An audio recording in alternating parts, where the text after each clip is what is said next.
is Madan Rehani, President, International Organization for Medical Physics, IOMP. Welcome to all of you from all parts of the world. Good morning, good afternoon, good evening, as the case may be. Thank you for joining in such a large number. Today's webinar is on effective dose. Before we start the webinar, there are two types of common questions which are asked about the webinar in the chat box. One, if the presentation will be available after the webinar as a recorded presentation, the answer is yes. If you go to the homepage of IOMP, there is a thumbnail for webinars. And if you click that, on the left side, there is a place where all the recorded webinars of previous webinars are available.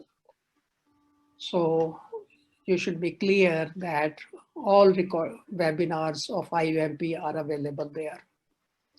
Second question, which is often asked through the chat box, is certificate. IOMP does not provide any certificate of participation or of credits. So one should keep in mind these two. So you can use the chat box for raising questions, but be aware that many of the questions you may have, we are going to deal with it already, and wait for raising the questions on that. So with that, let me start with a slight introduction about the topic.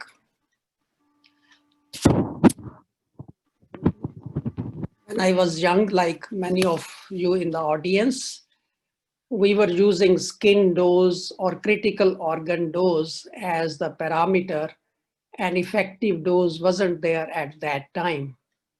It was in '77, ICRP in its publication 26 brought out the concept of effective dose equivalent, which in ICRP 60 report of 1990, they had removed the word equivalent and it became only effective dose. There have been for years many clarifications on how to use effective dose or how to not use effective dose. So those clarifications have continued. And many of those were pertaining to which phantom to use and how much error it gives, and the ICRP 60 versus ICRP 103. Then ICRP came up with the adult reference computational phantoms in its report ICRP 110. So what brings us to the webinar today is that ICRP is introducing some changes to make effective dose E as more useful. So this is what we are going to deliberate today. We as medical physicists had no problem in understanding the situation as where to use the concept of effective dose and where we should not be using. But somehow with time, things have changed, and that has created the need for debating this term, which we have been using for 43 years. And that is what we will be discussing today. And that comes largely from expanded use of the term, because this has been a very successful quantity used by professionals all over. So I will be dealing with these, I will be listing some of the questions which you may be having in the mind and which we are going to deal with in our presentation. For example, first question is, I hear that E is not applicable to an individual, but it seems that this is being used for individual patients in daily life. Then I hear in lectures that E should not be used for optimizing the procedures, but I see that this is being used to claim better optimization. E is a dose quantity that reflects risks, but I hear that risk per unit E can vary widely, and that is why there are so many objections against its use. Is it really true that predicted risk varies by large amounts and that the individual, the variation may be 2 to 3 times greater or smaller? And if so, why? Physician asked me about radiation dose in chest, head, CT of the abdomen and all that. What dose quantity I should use if E is not suitable quantity? Many people say E changes with phantom chosen. Is this true? If so, how can this problem be solved? I have dose monitoring system. If E given by this system, is E given by this system reliable and can be taken as the true value of E? I often hear that E should not be used as a dose quantity for DRL, but there are some who use it. When a patient has undergone a series of imaging exams, what dose quantity should I use if E is not suitable? I, as a medical physicist, do not like to give quantitative values of E or cancer estimate to the patient. Is there a better way? What are the tasks where E can be used without controversy? So these are the 10 questions we thought many of you may have. So we are going to deal with these 10 questions so that you should be clear that what we are going to deal already. In addition, if you have any question, that you can use the chat box for that. The basis for today's deliberation is that there is an ICRP publication, which is the publication number is yet to be decided, and that is in press. We have written an article by Colin and Dr. Harrison, who is Vice Chair of ICRP, and he is Chair of the task group of the effective dose of ICRP. He is Chair of Committee 2, and this paper is communicated and should be published in coming months. So based on these two, we are going to have our talk today. So let me start by introducing the speaker who will follow me. He is Colin Martin. He has already published a very useful paper on effective dose many years ago, and he was member of the task group of ICRP who has produced the publication on effective dose. He worked as a hospital-based medical physicist in radiation protection at Aberdeen, Scotland for almost 30 years. He retired from the NHS, but is an honorary senior lecturer of the University at Glasgow. He is Vice Chair of the Committee 3 of the ICRP and a member of the task group, many task groups of the ICRP. He is member of various IAEA committees, UK and EU working parties, and COMARE, which advises UK government on medical uses of radiation. His research interests vary from radiation protection in diagnostic radiology, radiation dosimetry, and non-ionising physics. He has co-authored, edited several textbooks on radiation protection, written over 200 articles, including 140 in peer-reviewed journals. He is member of the editorial board for the Journal of Radiation Protection and Radiation Protection Dosimetry. With that short introduction, I will pass on to Colin to start his presentation. The sequence is that he will finish his presentation, then I will give a short presentation, and then we will go to the list of those 10 questions which we have listed before. Colin, please, the floor is yours.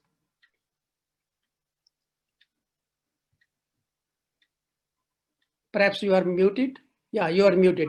I'm muted. Yeah, yes. now it's okay. Me too.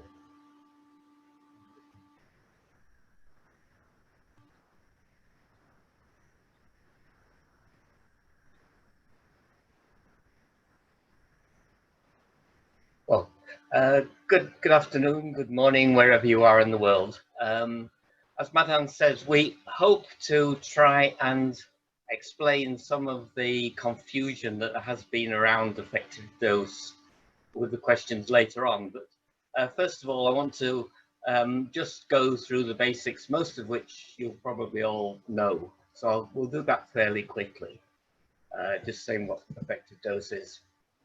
We'll talk about the definition and calculation, calculating E for medical exposures, variations in risk with age and sex, the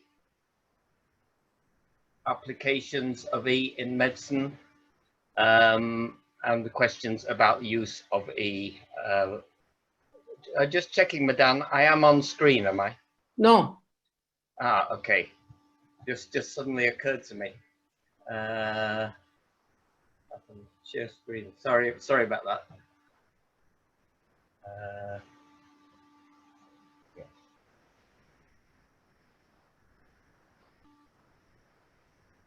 Yeah. Yeah. Sorry. So did you hear what I said at the start?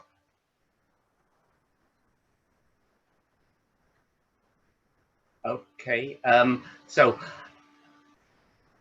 if we look at the dose quantities, absorbed dose is the basic quantity that measures dose for absorption in tissue, or in fact in any material. So it's a scientific quantity measured in joules per kilogram. So we take that and then we create a quantity called equivalent dose. And this is on the way to try and look at the different effects of radiation on tissues. So different types of radiation will affect tissues in different ways. And so we take the equivalent dose as the mean absorbed dose to a tissue, and then we multiply that by something called the radiation weighting factor. And that relates to the biological effects. Now, in fact, for X-rays and gamma rays, the radiation weighting factor is 1. So as far as effective dose of most of our discussions today are concerned, it won't really affect us very much. So effective dose, we then take this equivalent dose for each tissue, multiply that by what we call a tissue weighting factor. So that relates to the radiosensitivity of each tissue. So this equation here is the effective dose equal to the sum of the equivalent doses to different tissues within the body multiplied by a tissue weighting factor. Now, the reason we need to do that is that the different tissues within the body have much higher risks of developing cancer if we irradiate them. So things like the bone marrow, the colon, the lung, the stomach, the breast, they're all fairly high risks. So they have high weighting factors. The bladder, the esophagus, the liver, the thyroid, they have a lower level of risk. But we then know that there are various other organs within the body that are sensitive to radiation. And so we also have a remainder, and we apply a weighting factor to that. And we apply that, we sort of sum the doses from all those tissues in that remainder group and apply another weighting factor. So this is how we try to deal with the differences in radiosensitivity. Now, we want, really the main purpose of effective dose has been in setting dose limits, in making plans for facilities, so things like that, where we want one number which relates to the dose an individual or any person can get, not so much an individual, but a sort of global individual or reference person. So we take the exposure or the radionuclide activity, whatever it is that we're going to derive the effective dose for, and then we calculate the doses for the different tissues in a male phantom and a female phantom. We then apply our radiation weighting factor and calculate the equivalent doses. And then at that point, we average these doses. So we take the sex averaged equivalent doses for all those different tissues. When we've got those, we then apply the tissue weighting factor and calculate effective dose. So that's how we can derive it, but how do we calculate it in practice? And also, how much variation is there in risks for different people?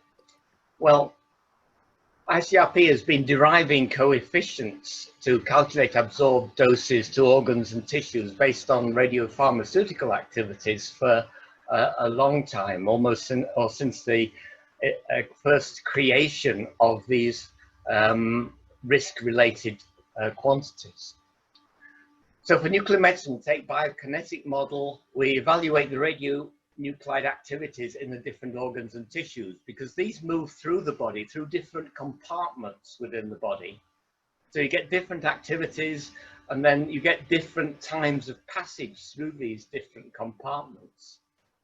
So we can then get a sort of activity time relationship for the distribution of activity in all those different compartments as the radionuclide passes through the body. But then what we need is exposure of the individual organs. So we then have to look how close each organ is. So each of these ones with the radioactivity in becomes another source which irradiates the organs around it. So this is quite a complicated process, and that's how ICRP has derived factors relating to the amount of activity. Now, the phantoms used for this, in the early days, they were sort of geometrical phantoms like the one on the left. And this was as good as we could easily reproduce the positions of the organs within the body in the early days in a way that could be then used in mathematical calculations. Now we have CT scans, and we have a lot more information and a lot more computing power, then we can use much more realistic models. Now for the X-ray doses, coefficients derived from Monte Carlo simulations in the same way that the ones for radionuclide activities were derived, but here where you're looking at an exposure from an external source, they were derived for assessment of doses in organs and tissues by various groups. And these were derived linked to the entrance surface air COMARE, the COMARE area product for radiography, the dose length product for CT. And so E was calculated in this way, contains enough information about radiation exposure levels linked to detriment for making everyday decisions. But when we look at the epidemiological evidence, I mean, this is just a sort of summary where I've got a plot of the radiation-induced cancer against age and exposure, but for a uniform whole body exposure. So you see, for children, for younger people, the risk is much higher. For those that are older, it's much lower. So there's a big variation in risk in the population. And the risks that we use for calculating E, they're based on a population of all ages and their sex average. So they apply to a reference person, not to any individual.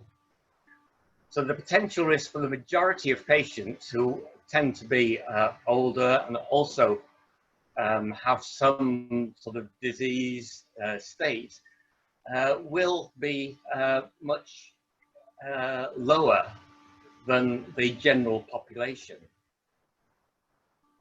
But on the other hand, the risk for pediatric patients are higher, and they obviously need to be given special consideration. So we're looking at something relating to a reference person, and then we've got to think of it and the implications for individuals. So effective dose has been derived as a protection quantity related to health detriment. It's not a scientific measure of dose.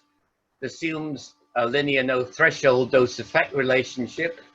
That's the lifetime risk of cancer is directly proportional to the dose. And this means that a series of small exposures have the same effect as one of similar magnitude. So the doses from radiation exposure can be summed. But it applies to a reference person based on sex and age average risk for the whole population. So you see, there's lots of approximations in that, differences between individuals. So there's no point in us quoting values for E to any significant accuracy. So 2 significant figures should be used for values over 1 millisievert, but only 1 significant figure for values less than 1 millisievert. So why do we need effective dose? Well, Madan has said something about that, but the original purpose was to establish dose limits for occupational and public exposure.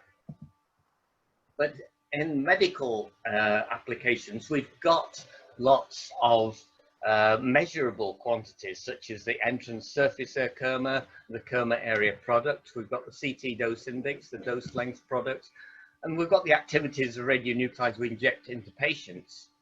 And these are quite adequate for a lot of the things that we need to do. So if we're collecting data for patient dose surveys, it's much better if we use the actual values that we measure. If we're comparing doses for particular examinations at different hospitals, the same's true.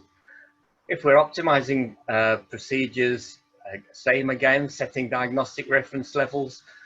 And so recording the patient dose information in the medical reports, all those we can use measurable quantities, and they're immediately available at the time when we're doing the examination. So for medical exposures, the stochastic risks vary according to organs and tissues irradiated in the different procedures. So measurable dose quantities, they can't provide a meaningful indication of risk. So there are situations where we do need something related to risk, and here effective dose is what we use. So it can be used for comparing doses from medical procedures in terms of health risk, and it's been a powerful tool in improving our understanding of the doses from different applications in medicine. So if we list quickly, I think we've said these quite a few times, but the applications that effective dose can be used for, and this varies around the world, in fact. So some places won't necessarily use them for this, but this is what we recommend. Referral guidelines, where the prescribing medical doctor wants to get an indication of the different levels of risk from different examinations. We use them in the justification of procedures when we're balancing the radiation risk against the good or the benefit we're getting from the procedure. When we're choosing the type of imaging procedure for a particular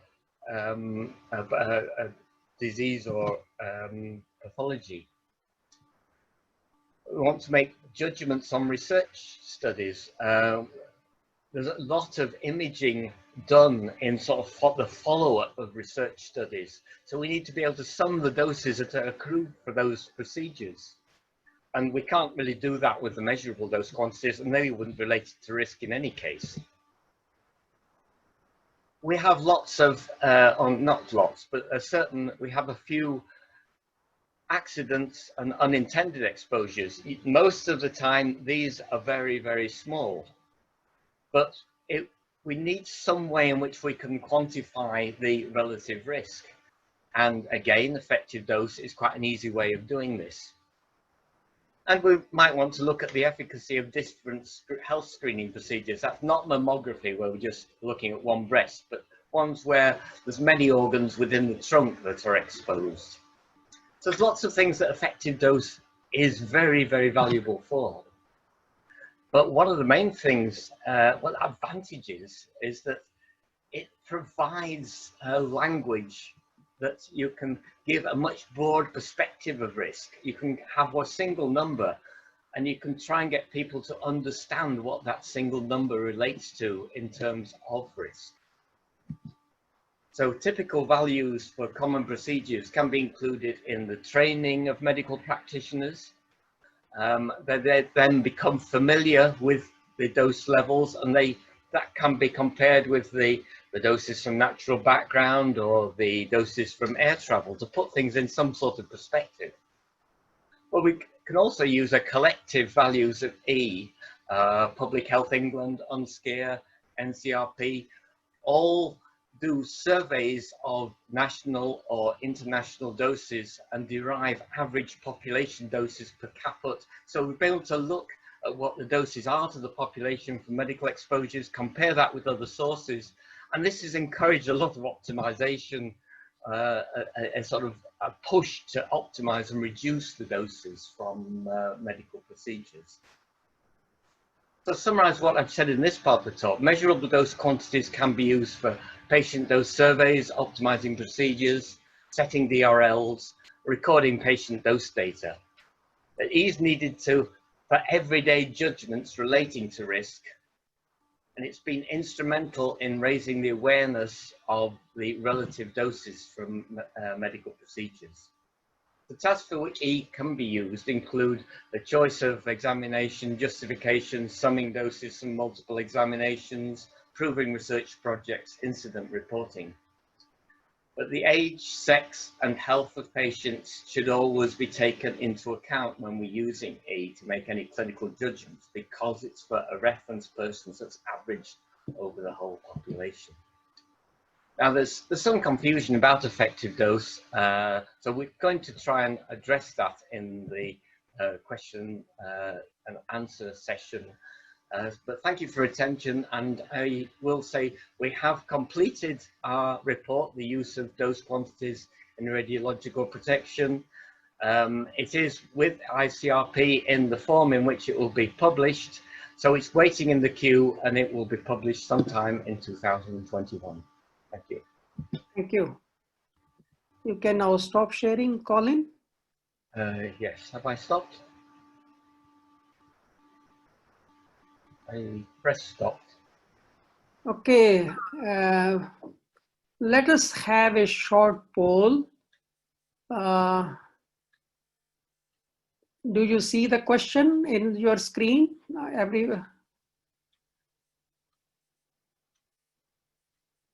Okay, it seems the responses are coming. It means people are able to see.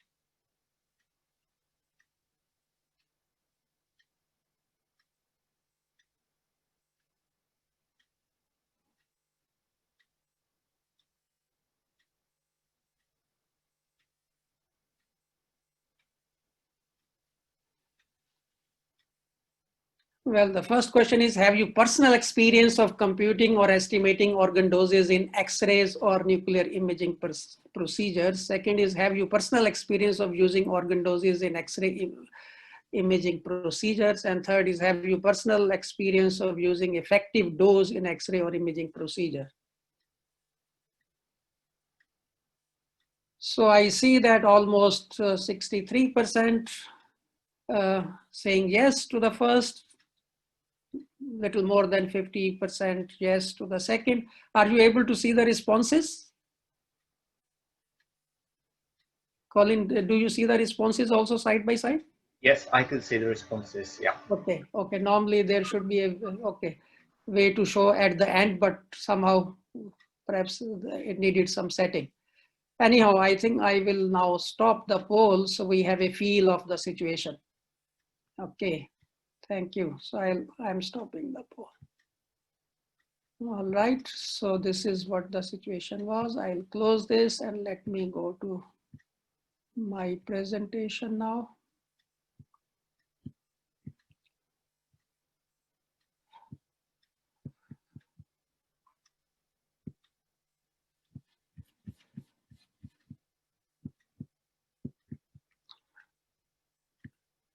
All right. So effective dose, we had mentioned, I had mentioned in my introductory slide that it is expanded use of E, which is creating a different situation than what we were many years ago. And that comes because of increasing need to communicate with physicians, increasing need to, just a minute, stop sharing this. Increasing need to communicate with patients and families. Dose management systems are there, which are providing the value of effective dose directly, which were not there some years ago. Recurrent CTs by an individual patient of different types, so where there is no other way but to use effective dose, except in specialized situation, multiple types of examination by an individual. So till about 2012, reference dose quantities were strongly encouraged, but there is a tendency by people to use other than that.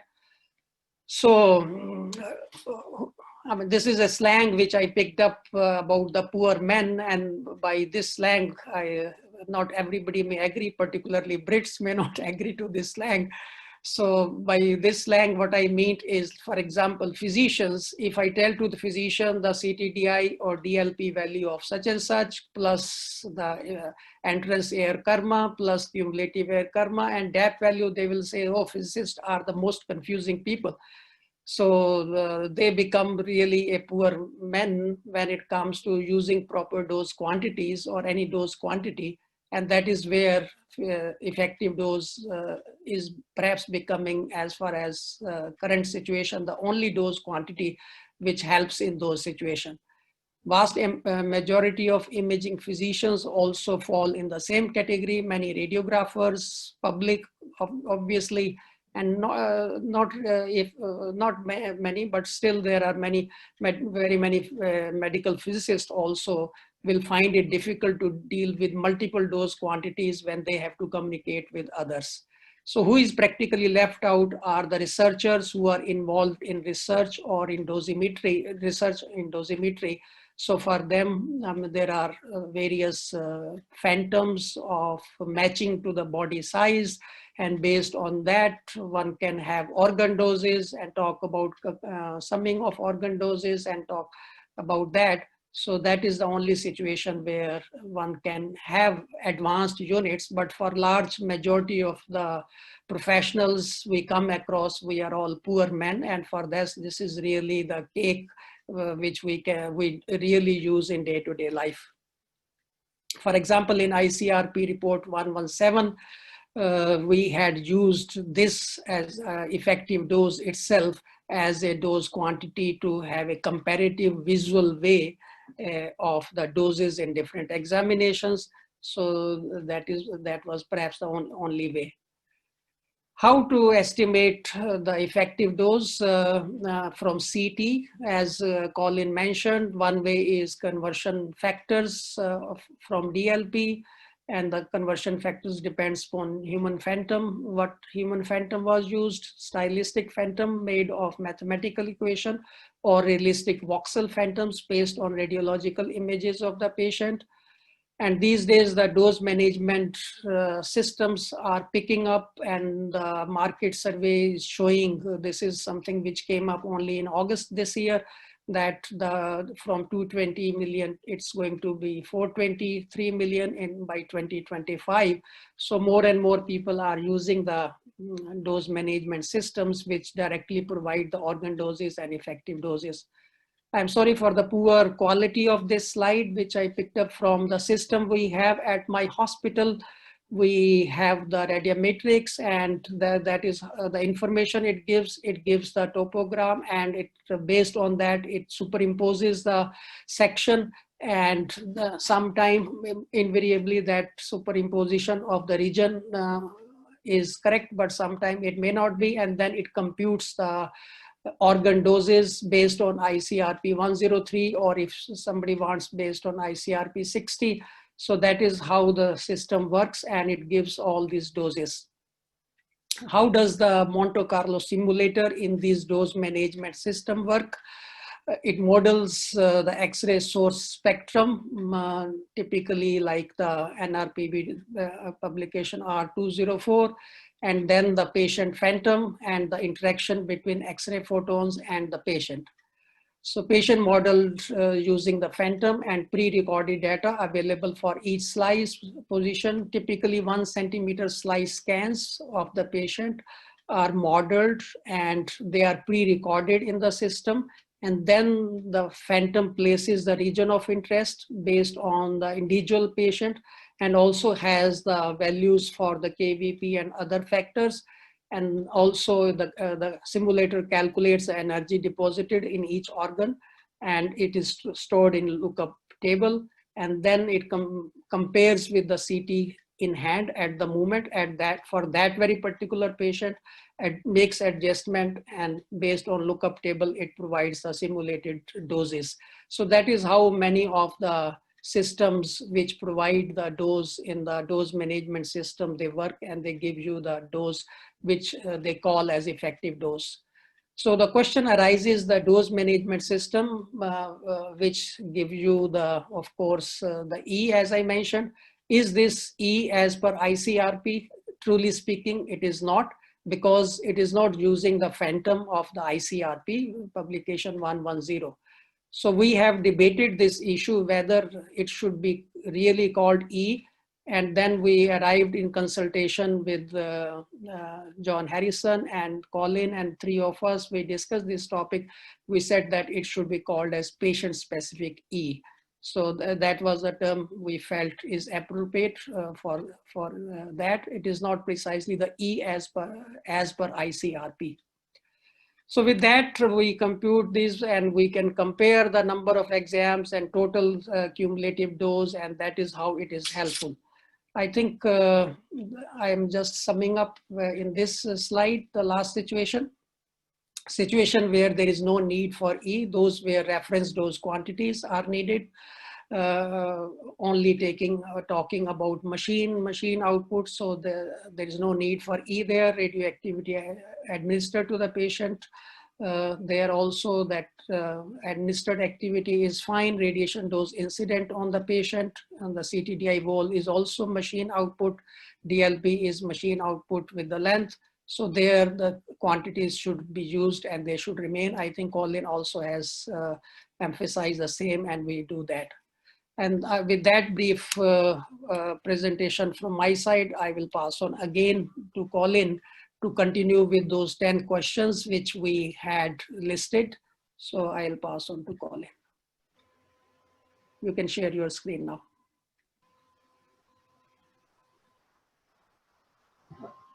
Okay, well, I want now to talk about some of the questions that Madan, do you want to ask a question, or shall I just carry on? No, first you share the screen. I still don't see your screen. Oh.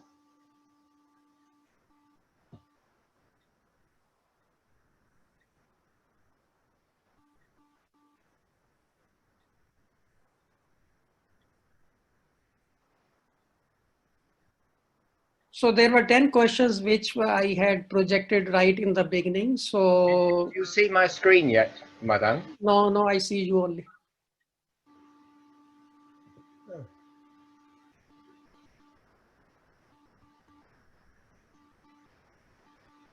I don't know what's...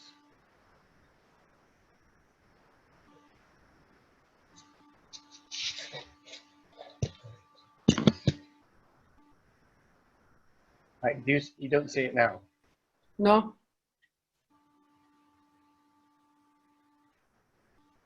I don't quite understand what...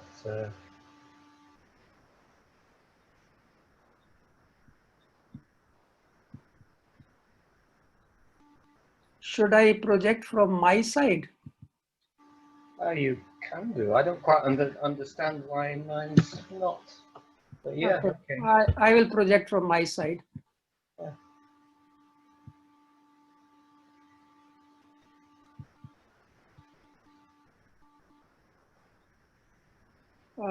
This is your original or no? This is your original.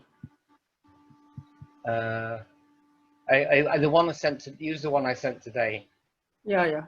So is this the one? Yeah, this is the one. It could be. Okay. So I will. So these are the three questions which we had listed. I hear that E is not applicable to an individual, but is being used for individual patients. I hear in the lectures, E should not be used to optimize, but and all that. I'm not seeing them now. Oh, really? What?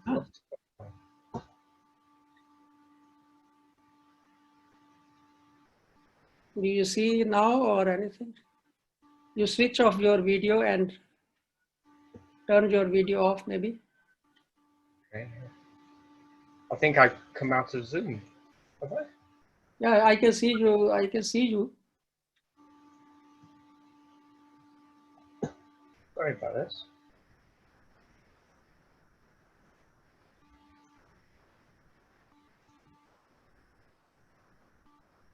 I don't seem to be responding at all. Uh-huh. Do I go out and come in again? Okay. Magdalena, you will have to get him in. Sure.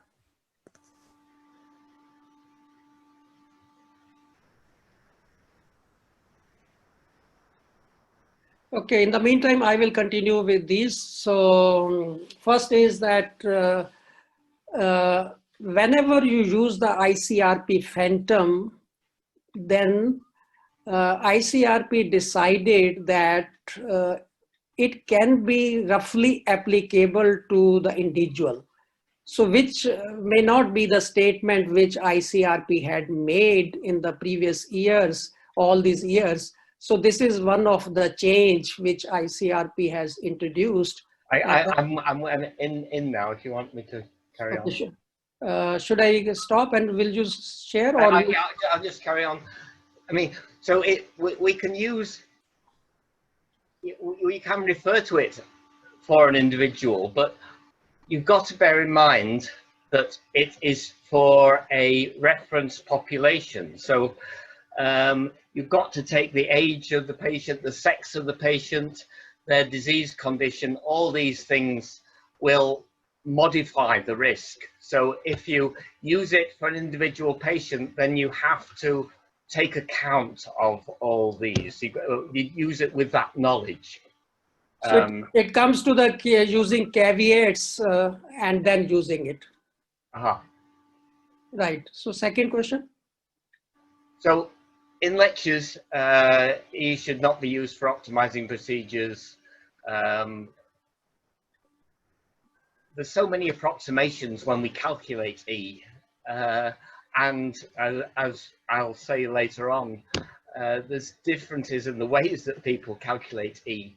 So it's very important that when we're doing basic tasks such as optimization, we just use the values that we measure. There's no need to go any further than that.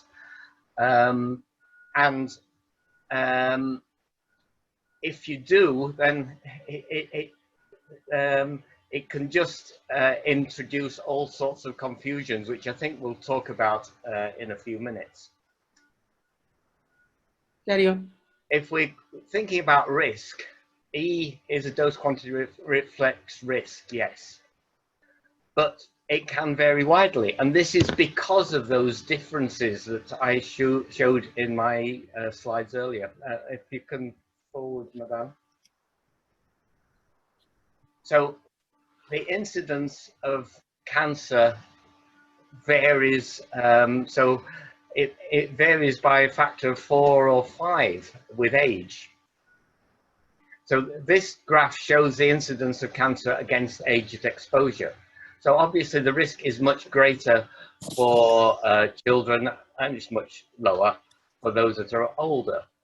But that's not the only variation. Madan, show the next slide. There are differences in the risk for different organs, which vary in different ways. Now these are the two extreme values, the two extreme organs, really the thyroid and in fact also the breast. The risk is much greater for females and much greater for younger females. Whereas for lung, the risk actually seems to increase during our lifetime and then only start to go down towards the latter part of our lifetime. So these have to be taken into account. Now, the Public Health England have done calculations, and these will be represented in our ICRP report, for all or big range of different examinations, both CT and radiography. So this graph shows the range of risks against age and again for females and males. And you'll see there are variations by even for somebody of a particular age of plus or minus 50%. Madan, the next, go back. So the risks are actually, if we look at the 25 to 65 range, the risks are about plus or minus 25%. And so we can say that that is true for that group. But if we go outside that, then the risks are 2, 3, 4 times or 4 times larger or 3 times lower. So that's the reason for the variations in risk. Okay, Madam. So the risk for, if we summarize, risk for pediatric patients are higher, for the potential risk for older patients are lower. The risk will vary with the patient's disease and the life-limiting factors associated with it. And so that's the reason for the statement that we made. Okay. So we have now the next questions. Physician asked me about the radiation dose in chest and abdomen CT. What dose quantity I should use if E is not suitable? How many? But E is the dose that is suitable. When you're comparing different things, CT examinations or radiographs, really the only quantity that is going to relate to risk is the effective dose. So the effective dose is the correct one to use, and it is a single quantity that hopefully everyone can understand, or everyone has a chance of getting familiar with. Carry on. Many people say that E changes with phantom chosen, and I'm afraid this is true, as I'll go on to explain. The phantoms have evolved, again, as I said in my presentation. So the coefficients for calculation of organ effective dose are derived from Monte Carlo simulations. The early MERD phantom, which used geometrical shapes, gave us reasonable values, and in most cases, the coefficients aren't too far apart from ones based on anatomical phantoms. But anyway, the ICRP developed a voxel referenced male and female phantom in 2009. And in nuclear medicine, where the ICRP calculate factors, and these are really used universally, there's not too much of a problem that people use the same sort of factors. But if we go to X-ray, then calculations are performed by many different groups. And as the phantoms have evolved, this has started to cause problems. So the CT conversion coefficients, which are probably the worst in terms of variation, they give E per DLP. And in I think 2008, lots of these factors were calculated based on the old MERD phantoms, these K factors. But now in 2009, or after that, in 2009, ICRP introduced the reference phantom, and many of us were aware that there were differences, but when we were preparing our report, we sort of realized that these differences could be quite large, like differences of 40 to 80% between calculations of effective dose with the MERD phantom and with the ICRP 110 phantom. I'll show in the next slide some of the factors that, so the third column shows the MERD values, and the final column the ICRP values. And we realized when we were comparing doses from different parts of the world, because the UK used the ICRP 110 factors, and most other countries used the MERD phantoms. And so the doses, we realized from CT, were coming a lot higher in the UK than anywhere else, but it was this factor which was the cause of that. So these differences emphasize the importance of recording measurable dose quantities in formal records, and then only at a later stage calculating effective dose. So the message is to use the latest phantoms. Use the latest, record measurable doses and use the latest phantoms where there are coefficients available. But the next slide. In order to try and address that, ICRP are developing standard conversion factors for use by everyone to promote a unified approach in the future. I don't know when that will be produced, but hopefully this will address some of the problems. The next one, Madan. I mean, until that time, we're going to have these differences. So if people have carried out dose surveys using the old conversion factors and in the future use the new ones, you've got to be aware of these differences and look out for that and not misinterpret them. I think the time is short. You can carry on. Okay, the dose monitoring system like radiometrics. Well, as Madan mentioned, these will, next slide, these will give, they're not applied to a reference phantom. So if they were applied to a reference phantom, they could be the effective dose. But if you've got libraries of varying size, then they match the patients, it's not effective dose. So the organ and tissue dose is calculated for anatomical voxel phantoms adjusted to patient size. They can be combined with tissue weighting factors, fine, but the results not effective dose.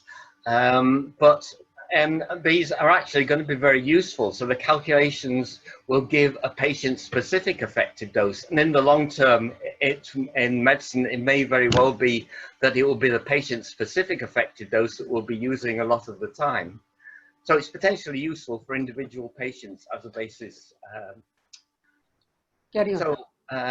Is not be used as a quantity for the diagnostic record samples. I think we've talked about that because there's so many approximations, and I know of one country at least that does use that, but we want to make comparisons with something which is as reliable as possible with not too many approximations, and these must be the measurable quantities. When a patient has undergone a series of imaging examinations, if we try and add up the DLP for a CT and the CAP for a fluoroscopy or a radiography examination, it makes no sense. So we need a quantity that can equate from all the different types of examinations. An effective dose really is the only quantity. That's the sort of thing that's been developed for. So we can use it for a cumulative effective dose, but at the time you should record the measurable quantity and then convert to a effective dose when you need the information using all the latest factors. So can I use E to estimate risk? I would take these two together. As medical physicists do not like to give quantitative values or cancer risk estimates to estimate patient. Is there a better way? You can use it to estimate risk, but we prefer that you just use general terminology. Next slide. So you'll see in this graph we've got terms which I've been using for quite a long time linked to quite broad ranges of effective dose. So we would prefer people to say the dose is negligible or it's very low. The problem with trying to derive, it's okay to derive numbers. There's a couple of problems. People have, if you tell them a number, they think you know a lot more accurately what the risk is than you actually do. And also people's perceptions of risks are actually very poor. So when you give them a number, it depends very much on the sort of context, and they're not very good at appreciating that. So if there's a need to evaluate the risk for any reason, then a detailed assessment should be made. So that should use the phantoms that we've been talking about in these libraries with different patient statures. Coefficients for each organ and tissue should be applied separately. The risk should be based on the age and sex of the exposed individual. So if you want a proper risk, and you're only likely to need that when the effective doses are relatively large, then you should do a proper assessment and also use the risk factors, take the patient's disease, their health into account, and their age and their sex, obviously. So the tasks, I think we've already mentioned that you can carry out with effective dose, referral guidelines, imaging, etc. So have we got 5 minutes of questions? I was busy projecting. I could not see the questions side by side. So okay. That's, we have only few minutes left. So the RBE for low energy photon is 1.5 to 2. Is there any consideration by ICRP of reflecting this in tissue in the weighting factor? I'm afraid I'm not aware of that, but it wouldn't be our committee that would be dealing with that, so I can't really. Yeah, I think this is not the something in which we have the expertise. That would be committee 2. Yeah, the next question is, does the risk factor take into account the cure rates for individual cancer? What is the assumed cure rate for thyroid cancer, for example? Finally, what is the risk factor for thyroid cancer in for what cancer? Thyroid. Again, I think the short answer is that no. When it comes to the taking into account the cure rate for the individual cancer, quality of life is built up into the factor. What do you think? Yes. I didn't pick up thyroid. Quality of life is one of the factors that's brought into. I mean, thyroid is included, but there are problems with the epidemiology with. Not problems, but there are, when one starts looking for thyroid cancer, one identifies more thyroid cancer. So one has to think about how one balances the risk in terms of the sort of absolute risk and the relative risk from studies. So there's uncertainty in thyroid cancer. Thyroid cancer is an issue for younger people. It's not an issue for older people, but it is taken into account, and the detrimental effect on the health is taken. Okay, since the time is running out, let's see if we can attend to more questions. When E values are added from different procedures for a single patient, is there a limit to the length of the time interval considered? I think at the moment we would say no, but it may very well be that we would look at that in the future, because we would want to be considering the risks at different stages in life. So I mean, the risk in early life might be double that in the middle of life, and the risk at the end of life might be half that. So one could apply some sort of fudge factor if one wanted to think about the risk in those sort of terms, but it's not something we're thinking about, not something I've been involved in thinking about, but whether the dosimetry committees are thinking about it, that may be the case. Is the situation where tissue reactions are possible, equivalent dose, not effective dose is the most important quantity? Obviously, yes. So, or the appropriate dose quantity there, like in interventional procedures at the moment reference, at the reference point, air karma and things like that. Recent PHE data use the ICRP reference voxel phantom, not the MERD phantom. I think that is also yes, right? Sorry, which did? Recent PHE data use the PHE used the voxel phantom, yes. Yeah. So what about summing E for cumulative exams? Is ICRP planning to address this topic? We have said yes, there is no problem. Yeah, there's no problem. We just have to take into account the differences between individuals. Yeah. Who is the trained professional to take into account those slides? The medical physicists? Yes, the medical physicist. Okay, I think we have just been on the time. Sorry that we could not address all the questions.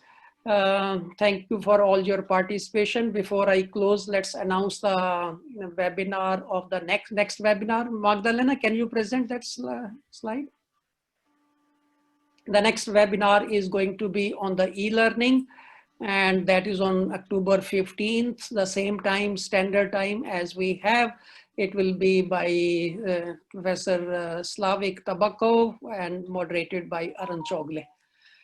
With that, thank you very much for your participation. Have a wonderful day, evening, night. All the best to you.